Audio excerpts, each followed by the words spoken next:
¿Qué tal? ¿Cómo están? Qué gusto que nos acompañan de nuevo en Expedientes TVC. Hoy vamos a hablar de un tema que a usted seguramente le ha interesado mucho y que tiene que ver con los dineros, con los recursos que se han hecho llegar a México con motivo de los terremotos del 7, del 19 y por supuesto también en la réplica del 21 de septiembre. Y vamos a hablar de una de esas organizaciones que están dentro de Epicentro, quienes hasta este momento han dicho: nosotros vamos a transparentar el uso de esos recursos. Y tengo el gusto de recibir aquí en el estudio de Expedientes TVC a Aide Pérez Garrido. Ella es directora ejecutiva de Fundar, un centro de análisis e investigación. Aide, ¿cómo estás? Hola, ¿qué tal, Bienvenida. Paco? Muchas gracias por la invitación. A ver, para que de entrada entendamos todos, ¿qué es Fundar? Sí. A ver, Fundar nace en el año 99. Es efectivamente un centro de análisis e investigación que hace monitoreo y seguimiento de políticas públicas con el propósito de mejorarlas. Digamos, nuestro enfoque es un enfoque de derechos humanos. O sea, digamos, nuestra labor está inspirada en las personas, sobre todo en pueblos, comunidades y sectores de la población que son menos favorecidos. Entonces trabajamos desde distintas aristas. Una de ellas muy importante tiene que ver, sí, conseguirle la pista a los recursos, a dónde llegan, cómo llegan y de dónde llegan también, Claro, ¿no? claro. Pero no nada más, hay muchas otras agendas relacionadas con transparencia, rendición de cuentas, no únicamente de recursos, sino también como tal de las políticas. ¿Están siendo efectivas? ¿No están siendo efectivas? Por ejemplo, en términos de salud.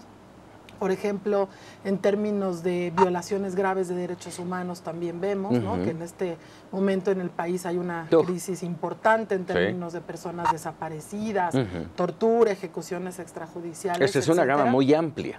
Es un centro de análisis e investigación que tiene, digamos, un modelo de trabajo a partir del acceso a la información, de tener información oportuna, útil, de hacer análisis presupuestario y con enfoque de derechos. Y la agenda temática es variada, diversa. Dime una cosa, ¿no llega un momento en que puedan chocar, déjame decirlo así, chocar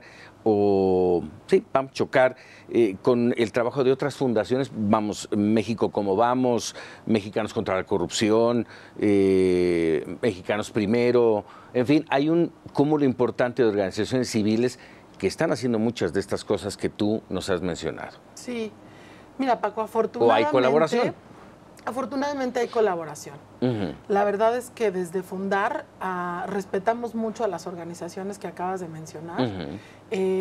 Con muchas tenemos un trabajo colaborativo. En realidad, uno de los principios de nuestro trabajo es, en la mayor parte de las ocasiones, no vamos solos, porque sabemos que podemos complementar nuestro trabajo con otro tipo de expertise, con otro tipo de enfoque, con otro tipo de capacidades y competencias. Entonces, nosotros vemos en general a la sociedad civil organizada, organizaciones, centros de análisis, etcétera, como aliados. Y hemos tenido, francamente, experiencias muy interesantes y exitosas, sobre todo cuando vamos en alianza. En alianza. Sí, definitivamente. Platícanos, danos un ejemplo de eso, justamente.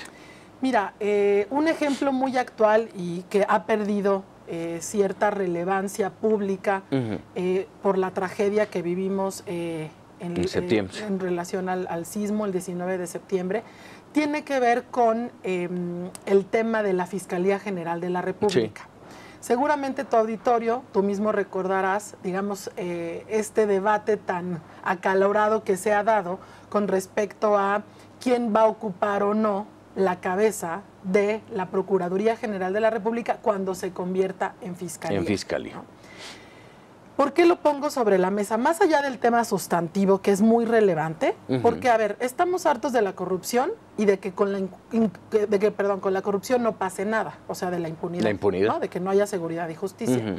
Y una pieza clave para que sí pase, pero que no pase nada más a los que no son amigos del régimen, sino que pase parejo a quienes se les tenga que fincar una responsabilidad, es la Procuraduría.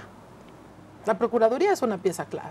Entonces, si la Procuraduría no funciona, Porque no tiene personal capacitado, porque hay fuertes índices, digamos, de corrupción al interior de la...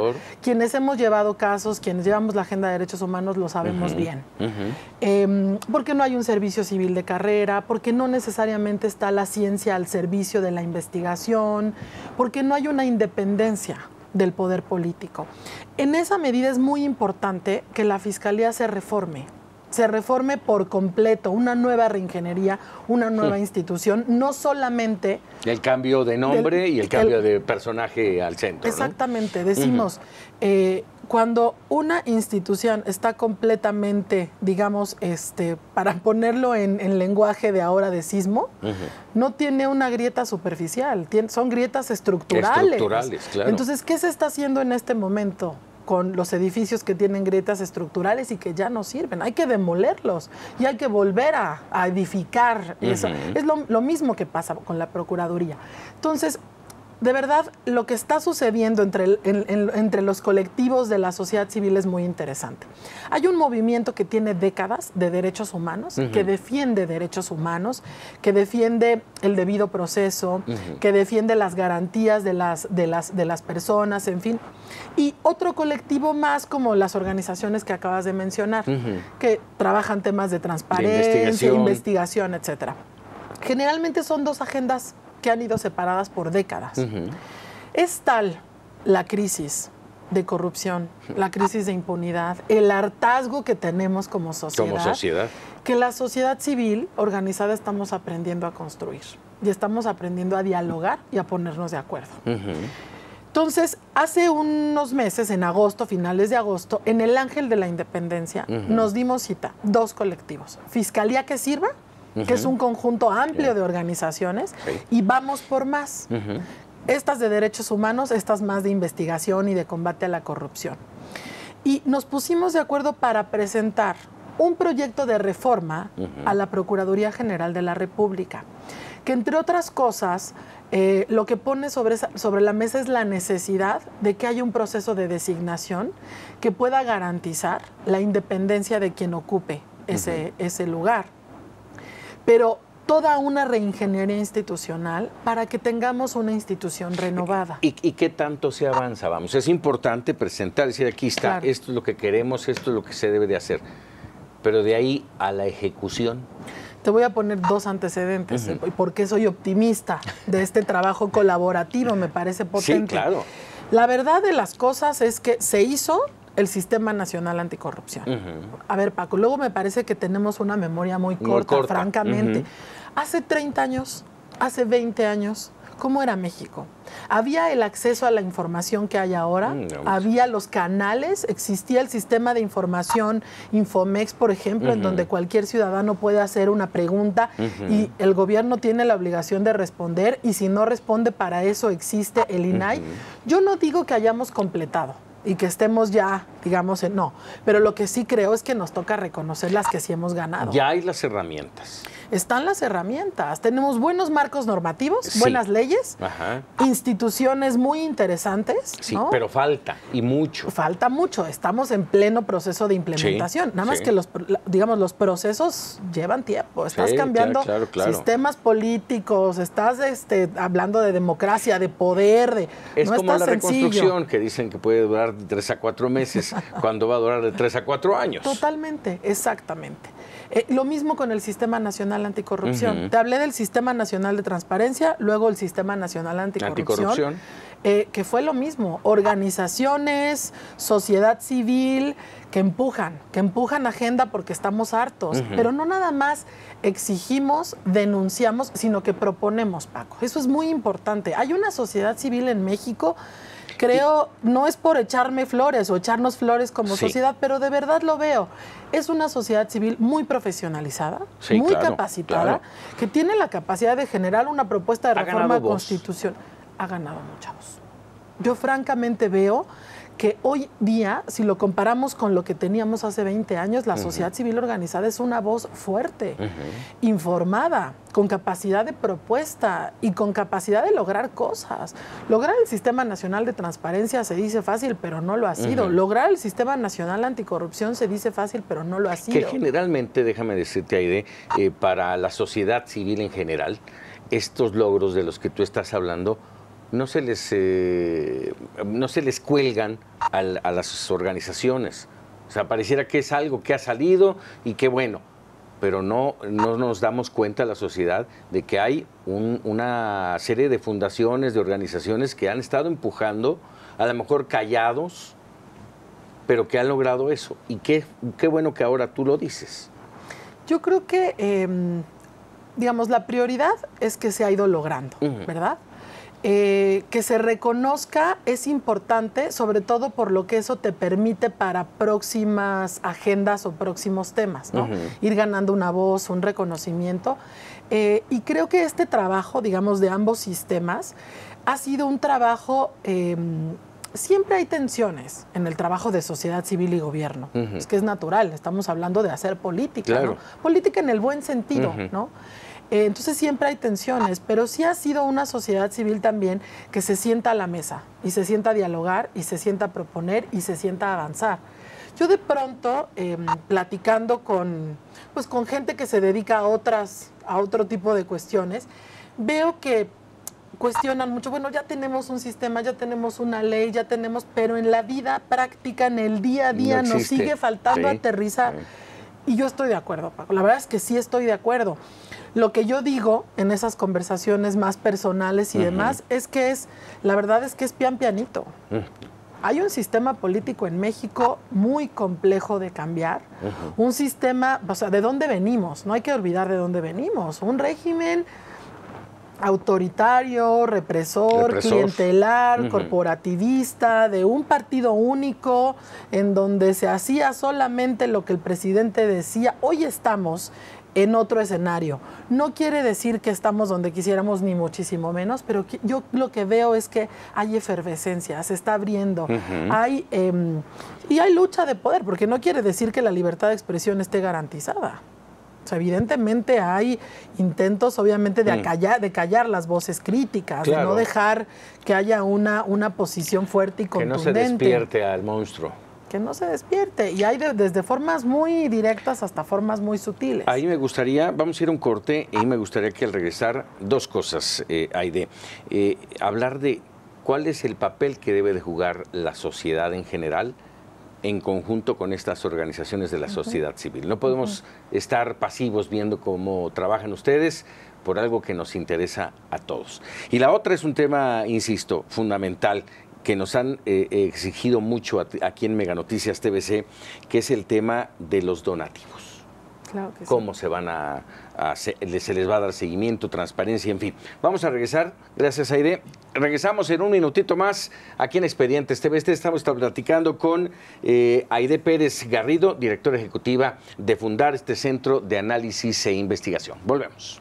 Estamos platicando con Aide Pérez Garrido, ella es directora ejecutiva de Fundar, y ahora sí vamos a entrar ya de lleno al tema de los donativos, que sé que a muchos de quienes nos ven les preocupa y han insistido mucho. A ver, ¿dónde está el dinero de estas donaciones extranjeras, de donaciones del sector privado, de la sociedad civil? Se habla de millones y millones y millones de pesos. ¿Dónde están? Y te pregunto, Aide, porque eres parte de Epicentro, esta plataforma que, hasta donde entiendo, va dentro de su compromiso, es transparentar a dónde va ese dinero. A ver, primero con respecto a Epicentro, efectivamente es un conjunto de organizaciones que en el momento en el que estaba la emergencia del sismo, vimos que muy rápidamente íbamos a tener que pasar a la etapa de reconstrucción. Y nos preocupaba que en un año electoral comenzara a haber distintas bolsas de recursos, tanto públicos como privados, no esperadas, por la tentación que se implica. para partidos políticos y para todo mundo. Botín. ¿No? La verdad es que sí, puede convertirse en un botín electoral muy fuerte. Entonces, lo que dijimos es, por una parte, ¿qué hay que hacer? Seguirle la pista al dinero. Eso no quiere decir, por supuesto, que nosotros podamos, usurpar o llevar a cabo las funciones del Estado mexicano que le corresponde al Estado mexicano. Pero nosotros sí tenemos un compromiso de, por una parte, colocar sobre la mesa cuáles son los principios o las buenas prácticas en materia de transparencia y rendición de cuentas para dinero del gobierno, que es nuestro, y para dinero de fondos privados, por una parte. Entonces, para contestar tu pregunta, ¿dónde está el dinero? Depende qué dinero, con toda franqueza. Voy a tratar de aportar un poco de información para ver si puedo aclarar. Y eso es un punto. Creo efectivamente que hay una confusión tremenda, que no ha habido, por una parte, información oportuna, certera, que dé tranquilidad a la sociedad de que estos recursos se van a administrar con integridad y, más importante, que van a llegar a la gente que lo necesita. Ni siquiera certidumbre de cuánto dinero hay. Exacto. De las donaciones, ya del gobierno ya han dicho ahí cuánto. Exactamente.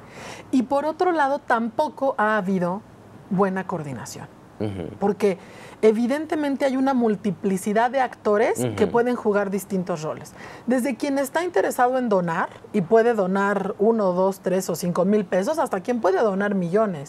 Y quien recibe los donativos de otros y quintuplica o duplica o triplica.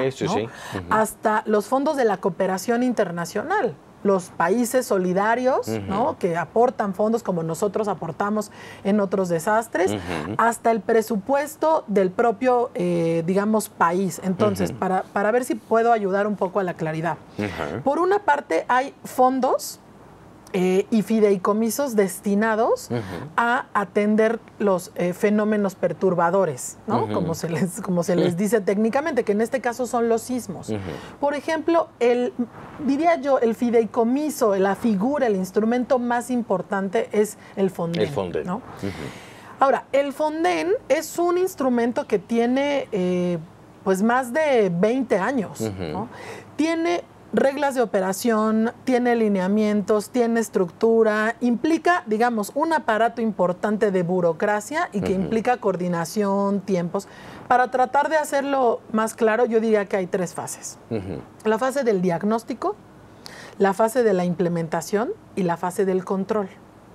En términos del diagnóstico, ¿qué sucede? Una vez que hay declaratoria de desastre, de emergencia, se conforman una serie de comités integrados por funcionarios, por ejemplo, de los estados en cuestión, y hay 2 figuras interesantes: los terceros independientes especializados, que son personas, por ejemplo, arquitectos, ingenieros, en fin, gente que tiene una profesión que es muy importante en estos casos, y la figura de testigos sociales, ¿no? En función, ¿y qué hacen estos subcomités? Por ejemplo, el subcomité de vivienda hace un diagnóstico de lo que está pasando en Oaxaca, de lo que está pasando en Chiapas, en vivienda. Hay otro subcomité que puede ser en función del desastre, pero que puede ser en términos como de salud o hidráulico. Esos comités rinden un diagnóstico en donde te dicen, la situación está así, todo esto es lo que está afectado y esto más o menos nos costaría tanto. Se juntan, digamos, todos los diagnósticos de los subcomités y se hace un solo diagnóstico para la entidad. ¿Nos costaría qué, Aide? Nos costaría, digamos, la reconstrucción con una nota muy importante con respecto a la vivienda. ¿No? Porque, digamos, hay mucha claridad con respecto a que el Fonden tiene la obligación, digamos, hasta donde alcance. Ese, si quieres, ahorita entramos ahí. Sí. Pero de reconstruir la infraestructura pública. ¿No? Edificios gubernamentales, puentes, calles, transformadores de luz en ciertos casos, cuestiones de ese tipo. Ahora, con el tema de la vivienda, ese es un tema aparte, porque es complejo, pero hay una claridad. La prioridad son comunidades, poblaciones, gente de bajos recursos. Esa es la prioridad, ¿no? Con respecto a este instrumento. Pero esa prioridad, ¿hasta dónde llega? Te lo pregunto y se los pregunto, amigos, porque lo han manifestado mucho en nuestras redes sociales, me lo han hecho llegar. y es, queremos que nos construyan nuestra casa, no que nos den una dádiva y nos otorguen un crédito. Queremos que nos construyan. Es una obligación, así nos han puesto. Es obligación del gobierno construir las casas de quienes lo perdieron. Yo, en principio, estoy de acuerdo. O sea, en principio, de cuál es la obligación del Estado mexicano en términos de derecho a la vivienda. Coincido. En principio coincido. Ahora, por eso te digo que hace falta mucha coordinación. Porque yo creo, francamente, que no es una cuestión de que hagan falta recursos. Porque uno tiene recursos en los fondos, por ejemplo el Fonden, del cual estamos hablando, pero también puede reasignar para el presupuesto de egresos de la Federación del 2018. Estamos en plena negociación presupuestaria y hay muchas maneras de reasignar cuando hay prioridades, y esta sin duda es una prioridad. Claro. Y como seguramente el público está al tanto, hay fondos privados.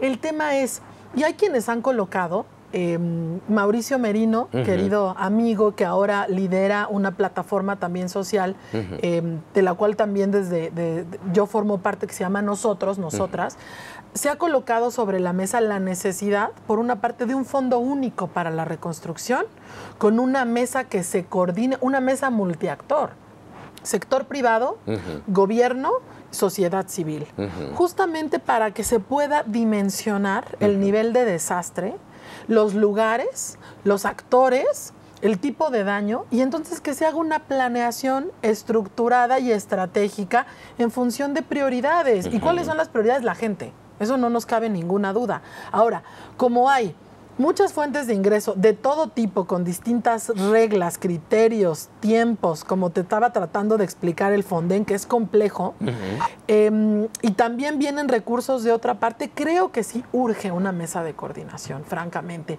para que se haga de manera ordenada y para que no estemos el año que entra hablando de lo mismo que estamos hablando tú y yo ahora. Y de que no se ha resuelto nada, y de que la gente ya se gastó los 120,000 pesos y no puso un solo ladrillo, de que no tienen quienes los asesore en esta llamada autoconstrucción. Yo quisiera... Y no estamos tocando, fíjate, eso es muy importante, estamos hablando de la gente en Oaxaca, la gente en Chiapas, mucha gente muy humilde, de zonas marginadas, que lo perdieron todo. Pero no estamos hablando tampoco de personas que finalmente perdieron el departamento de 3 millones de pesos, por dejarlo en menos, ¿sí? De 3 millones de pesos, que también lo perdió y que también... Claro. Es un mexicano que requiere apoyo. Y que es su patrimonio. ¿Cómo? Lo que tú colocas es lo que nosotros llamamos reconstrucción con perspectiva de derechos o con perspectiva social. Así es. A ver, no es lo mismo una mujer indígena con alguna discapacidad que vive en Juchitán que una persona, a lo mejor un hombre, ¿no? Que viva ejecutivo, que clase media, que vive en la Condesa. No quiere decir que uno importe más que otro, por supuesto, pero hay que dar tratamientos distintos. Hay gente que vive con VIH, que tiene VIH, por ejemplo. Hay comunidades y pueblos indígenas afectados. Hay también gente con discapacidad. Hay gente, por ejemplo, que tiene diabetes. México es uno de los países con más índice de diabetes. Ya ni me digas. La diabetes, hay gente que se le ha interrumpido el tratamiento porque no tiene acceso a su derecho a la salud por esta emergencia. No hay medicamentos, no hay hospitales. Entonces sí hay que dar un tratamiento diferenciado, porque finalmente de eso se trata la igualdad, ¿no? ¿Qué necesita cada quien? Con respecto al tema, digamos, de la autoconstrucción o de si dar dinero o más bien construir, la verdad es que hay posturas distintas. Y yo creo que vale la pena, a ver, nosotros en Fundar no somos especialistas en vivienda, en construcción, ¿no? Obviamente no es mi área de expertise, pero lo que sí he podido ver es que hay quien dice, es lo que más conviene, porque de esta forma las personas, por ejemplo, los elementos positivos con respecto a la tarjeta o al recurso, ¿no? De esta forma, las personas pueden decidir cómo lo quieren, dónde lo quieren, ¿no? O sea, digamos, diseñar su vida, porque es un proyecto de vida, de acuerdo incluso a la zona donde viven. Y a tus usos y costumbres. Exactamente. O sea, por ejemplo, y no es un caso que me estoy inventando, han habido en estos procesos de reconstrucción casas que no tienen nada que ver con la cultura de las personas. haces y no les pones el horno afuera en el patio, por ejemplo. Que no les sirve el material o el tipo de construcción para la zona donde se encuentran, ¿sí? Alguien me decía, están construyendo casas que van a generar mucho calor en una zona de calor. Por ejemplo. No. Por ejemplo. Por ejemplo. Y con respecto a Epicentro, yo quisiera como colocar cuál es el compromiso que asumimos. Estas 30 organizaciones, que ya no son 30, porque la verdad es que todo el mundo tiene ganas de participar, no se ha sumado Cruz Roja. ¿no? No se ha sumado Cruz Roja. Yo creo que sería importante. Yo creo que es posiblemente la organización que más dinero va a recibir o recibió. ¿Y cómo lo va a transparentar? A ver, ahora, justo es ahí donde quería ya. Las organizaciones que hemos conformado este colectivo Epicentro, no son las donatarias. Ninguna de nosotros hemos recibido ni donado. Entonces, ¿cómo vas a...? Nosotros somos, digamos, vamos a ponerlo así, nosotros a lo que nos comprometemos es a observar, a denunciar y a proponer que los recursos se utilicen con principios de transparencia y de rendición de cuentas. Solo quiero colocar, Paco, que no es menor, ¿eh? O sea, no es menor. Nosotros no lo estamos poniendo sobre la mesa, tampoco lo gastamos, en fin. Pero lo que nos toca hacer como organizaciones de la sociedad es vigilar. Claro. Y yo diría incluso un paso más. No nada más vigilar, sino tener un lugar en la mesa para tomar decisiones en conjunto con el sector privado y con el gobierno. ¿Por qué tomar decisiones? Porque hay quienes podrían decir, ¿y ustedes a cuenta de qué? Ustedes nadie los votó, ustedes por qué tienen... Nosotros, francamente, lo que hacemos es representar el interés, no que nosotros seamos el interés público ni nada, pero la agenda es la agenda de derechos humanos, ¿no? La gente que menos tiene.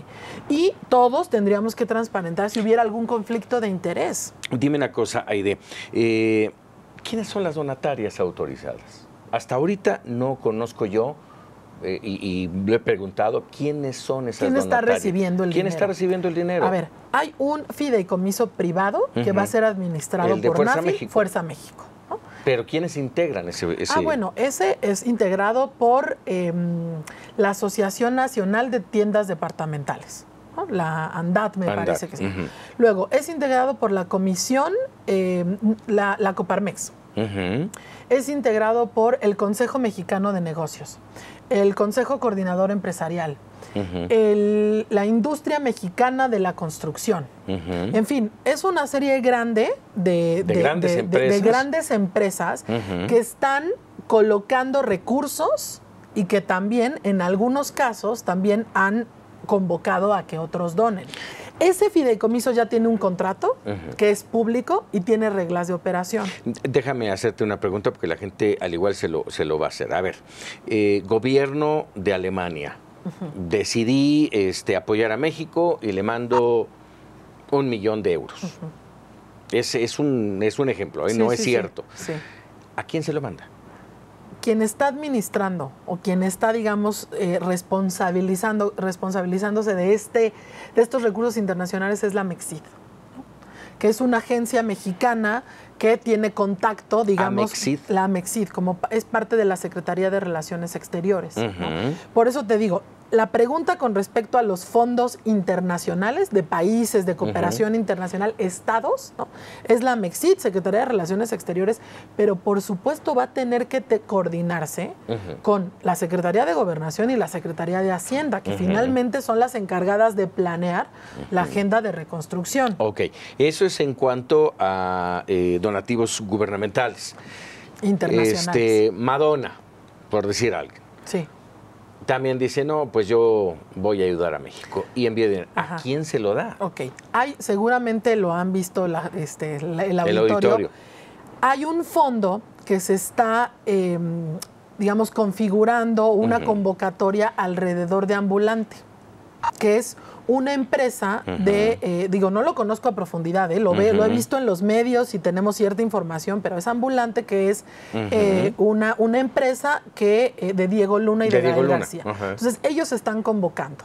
Y hasta donde me quedé, están a punto de llegar, iban en $800,000, una cosa así, están a punto de llegar al 1 millón.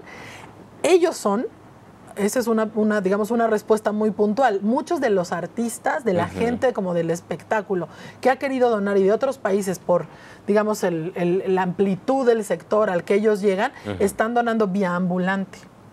Yo sé, no directamente, pero sé que Ambulante está buscando organizaciones, ¿no?, de la sociedad civil, por ejemplo, como Fundar, para que nos podamos sentar en la mesa y decir, a ver, ¿cómo hacemos para que estos fondos tengan la mayor transparencia y rendición de cuentas y la gente esté segura de a dónde llegaron, por ejemplo? Ambulante no es una donataria autorizada. Es una recaudadora, por decirlo de algún modo. Que es una recaudadora. Y ellos deberían, entre comillas, entregar ese dinero a una donataria para su administración. ¿Sería así? Podría ser. Podría ser. Podría ser. A mí me parecería que sería una buena práctica. Ahí ya se nos fue el tiempo y tenemos el tiempo encima. En este momento no hay por parte de Epicentro un cálculo específico de cuánto dinero hay.